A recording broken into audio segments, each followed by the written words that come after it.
Fortnite finally dropped Cenat's brand new Icon series skin, and while fans were hyped, it wasn't exactly what we were expecting. At first, everything looked promising. The reveal kicked off with Kai's pet hamster Lil Cenat, and because of leaks revealing a new pet cosmetic, the community lost their mind, thinking that this was going to be Fortnite's first ever real pet, an actual companion that follows you around in game, maybe even with emotes or animations. But when the skin finally hit the shop, it was just a back bling. No movement, no interactions, just floating on your back like every other back bling, and it cost 600 V-Bucks. For a lot of fans, this felt like straight up bait, but by far the biggest controversy surrounding the Cenat crossover had nothing to do with his outfit. It was the fact that so many longtime Fortnite creators still don't have icon skins. Over the years, we've seen some of Fortnite's biggest names get the icon treatment. Ninja, Lachlan, Laserbeam, Cypher PK, Nick A30, all legends in the scene.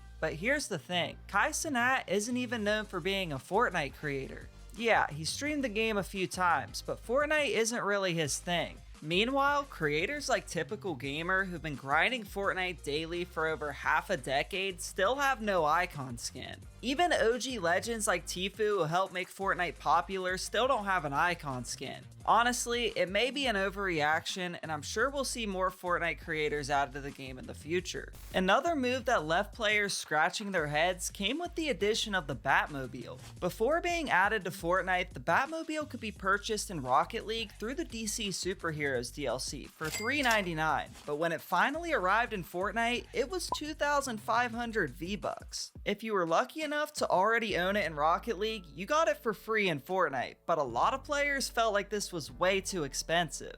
A similar situation happened when Fortnite added the Battle Bus. In 2023, Fortnite did a promotion with Rocket League, adding the Battle Bus as a free vehicle through the Epic Game Store. And if you had it in Rocket League, you got it for free when it was added to Fortnite. But when it finally showed up in the item shop, it was 1,800 V-Bucks. Yeah, that's more expensive than most outfits. But by far the biggest recent controversy in Fortnite had to do with the creative map, Steal the Brainrot. When it was first added, there wasn't much controversy, but when Fortnite promoted it in the news tab and on social media, it led to a lot of backlash. A lot of fans thought Fortnite was promoting a map stolen from Roblox, but it turns out it was all a big misunderstanding. The creator of the map announced that his version of Steal the Brainrot in Fortnite was officially licensed from the Roblox original. So problem solved, right? Well, not exactly, because the map actually managed to break Fortnite's record for concurrent players on a creative map, and even momentarily passed Battle Royale in players, which is a huge milestone for UEFN. But still, a lot of fans were unhappy. With the map passing Fortnite in player count, even if it was just for a short time, many started to speculate that Fortnite is just becoming Roblox. While I wouldn't go that far, many players have been bored with Chapter 6, but with the mini-season coming up in November and Chapter 7 starting soon after, time will tell how Battle Royale will bounce back. One thing that's quietly been pushing players away can actually be traced back to Fortnite OG. When Epic first brought back the original map, they hyped it up big time, promising a true remake of Chapter 1, saying that every tree, chest, car, and object is right where you remember it. But the second players dropped in, they noticed some things were off. First, there were issues with weapon models, icons, and rarities. To this day, boogie bombs are uncommon when they're supposed to be rare and drop in stacks of 2. Many shields could only be stacked to 6 instead of 10. The minigun had an overheat feature which wasn't added until Season 8, and while Epic did fix some of these mistakes over time, the fact that they were there at all rubbed some players the wrong way. Then came the visuals. The grass was too long, the lighting felt wrong, and the overall vibe just didn't match the classic look. It was supposed to be nostalgic, but instead, it felt like playing a fan-made remake. To Epic's credit, most of these problems were eventually patched, but for many players, it was too little too late. That said, it wasn't all bad, because there were some changes that fans actually loved. Fans expected the double pump to be removed with the start of Season 5, but to everyone's surprise, it stayed. The OG Victory Royale screen is still here. We've gotten fun limited time events like Zapatron Weekend, and even fun tiny details like the gas station in Paradise Palms being updated to match the version from the OG Season 5 loading screen. So while Fortnite OG was a hit overall, it wasn't 100% accurate, and that left some fans feeling a bit lied to. But it's not just gameplay that's been switched up, because Fortnite OG's entire story seems to be changing. It all started in Season 4, when Fortnite added the bunker back to Wailing Woods, but this time, lights were flashing inside. At first, it seemed like a really weird change. Was it an accident? Well, some clever players realized it's actually a secret message, because translated in Morse code, it says something is wrong. Okay, cryptic but kinda scary. We didn't really hear much until the rocket event, where everything changed, because this time, the rift in the sky was turned red. Then, Kevin the Cube returned, and as you could have guessed, this time it's red instead of purple, leaving runes around the map on its way to Loot Lake. So now, fans are wondering what could change next. But one of the most loved additions to Fortnite OG ended up being one of the biggest letdowns. We're talking about Expert Mode. When this new playlist was introduced, they said it would feature old school matchmaking, and right away, fans assumed this meant two things: no bots and no skill-based matchmaking. For a short time, it was actually true, and more like how Fortnite used to be back in the day. But then, players started noticing something strange. Bots were slowly showing up more and more. Players were confused. Wasn't this supposed to be the competitive throwback experience? Eventually, Epic just pulled the entire mode. No explanation, just gone. And for players who were excited to finally escape the grind of skill-based matchmaking, it was a huge disappointment. Another thing players noticed Fortnite removed can be found in the Battle Pass, because if you look in the bottom right corner, you'll notice the auto-claim feature has been completely removed.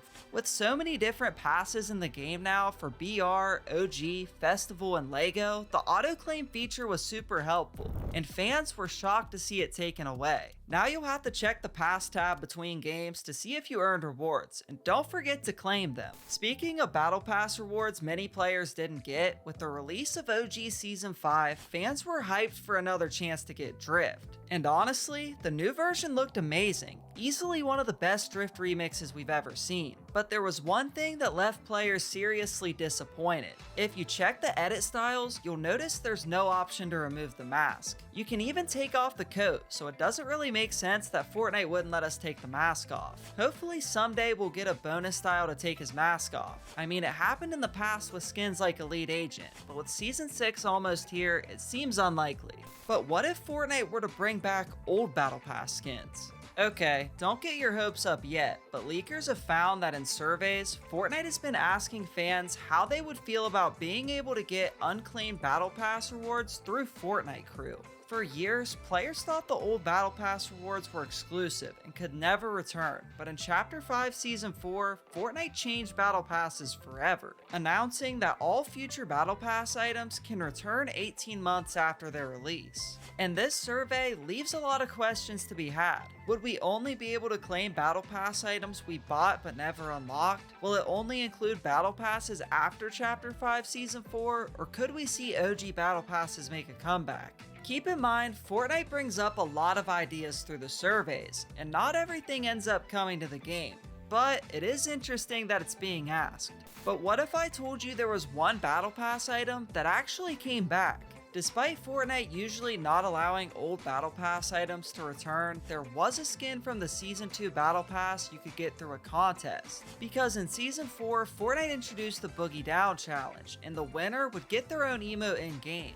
But they didn't just want to reward first place, they gave out prizes for the top 100, and placing in the top 100 would land you at least 1,000 V-Bucks and the Disco cosmetics. Funk Ops, Disco Brawl, the Disco Glider, and shockingly, Sparkle Specialist. It's not the only item players thought was exclusive, because for years, one of the most desired pickaxes was the Axe of Champions. To unlock the Axe of Champions, you had to win FNCS, so owning it meant you were one of the best players in the world. Eventually, it was replaced with the Axe of Champions 2.0 and then the Blade of Champions, but since then, we've seen all three of these pickaxes make a return to the item shop, making players feel completely lied to. Another item nobody expected to see in the shop came back in Fortnite OG Season 1. I'm talking about the Season Shop cosmetics, featuring the Renegade Raider, Aerial Assault Trooper, Aerial Assault 1, and the Raider's Revenge. Technically, Fortnite never said they were gone forever, and because OG was in Season 1, it made sense to bring them back. But because so many thought they were exclusive, some OG players didn't want them to return. Thankfully for the OG owners of these cosmetics, Fortnite dropped new styles to flex their OG status, so if you had these back in the day, you still have a rare outfit. But if Epic can bring back the entire Season Shop, why couldn't they bring back the Mako glider? Seriously, it was the free reward for reaching level 25 in Chapter 1 Season 1, and with all the OG content returning, players assumed Mako could come back too, but it never happened. And what makes it even more confusing is that Fortnite accidentally put it in the item shop once before, all the way back in Chapter 1 Season 2. But the next thing Fortnite removed was no accident, because when Chapter 6 started, one of the most popular things added was the sprites. But when Season 4 got close, Fortnite tweeted a video of the sprites saying, "I love sprites, sure hope nothing bad happens to them." And when fans logged on to check out the new season, they were nowhere to be found. At this point, Fortnite is straight up trolling us. But it wasn't as bad as what Fortnite removed in Chapter 5, because for most of Fortnite's history, cosmetics had rarities to separate them in both the locker and the item shop. This basically gave the game a tier system, taking the weapon rarities from Battle Royale and applying it to skins in the locker. And usually, this told you how much an outfit should cost, with uncommons normally being 800 V-Bucks and legendaries being as high as 2000 V-Bucks. But in Chapter 5 Season 2, Fortnite removed rarities altogether, and this caused a lot of backlash. Epic's reasoning was that with so many different modes like Battle Royale, Lego, Festival, and Rocket Racing, it no longer made sense to tie cosmetics to the Battle Royale rarity system. But for fans, it just felt like another unnecessary change. Without rarities, the locker became harder to navigate, and players had no idea how much a skin should actually cost. It took away the satisfying feeling of scrolling through your locker and seeing the different tiers of outfits you owned, and made it feel like everything was the same.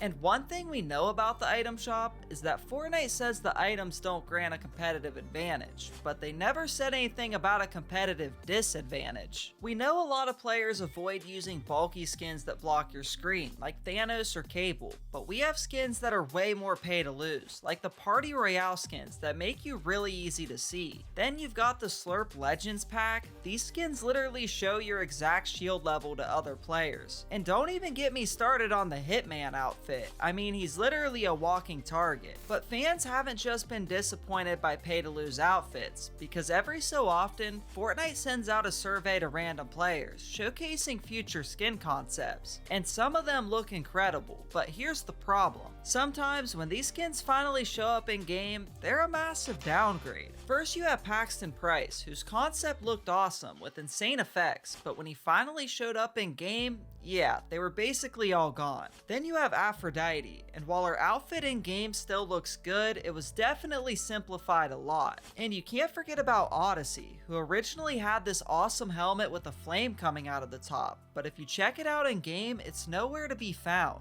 Another outfit that looked way different than fans expected was Peter Griffin. When players logged on and saw him in the Chapter 5 Season 1 Battle Pass, they were shocked, because instead of the classic look we all know, he was jacked.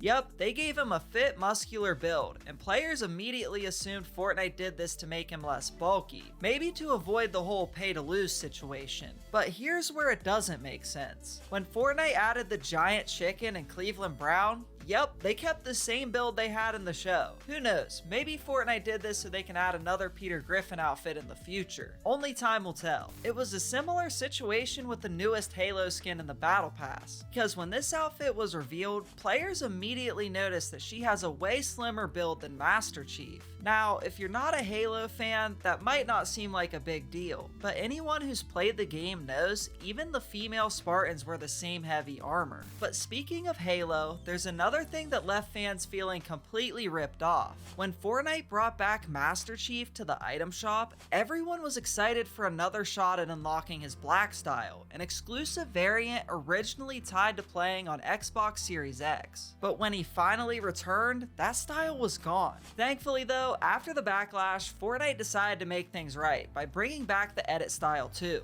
But the next item wasn't supposed to come back at all, Paradigm. For years, players believed it would never return. It was marketed as a limited time skin tied to one of Fortnite's most iconic live events, but in Chapter 5 Season 3, something unexpected happened. Epic accidentally put Paradigm back in the item shop, and while it was only up for about an hour, that was more than enough time for players to buy it. And a lot of OG owners were not happy, but here's where it gets tricky. Some players had already spent V-Bucks to buy it, and they didn't want their skin taken away or refunded. So as a win-win, Fortnite gave the original owners an OG Reality Warrior edit style, while letting the new buyers keep the outfit, and they even refunded their V-Bucks. But an item players thought would return but didn't is Tidy. This emote's last appearance was over 1,000 days ago, and it was back for just an hour before being removed, and many thought it may never return. But during the remix season, Fortnite replaced the Boogie Bomb with the Double G Bomb, changing the dance to Tidy. Because of this, a lot of players thought Tidy would come back to the shop, but almost a year later and it still hasn't. This had a lot of players feeling trolled.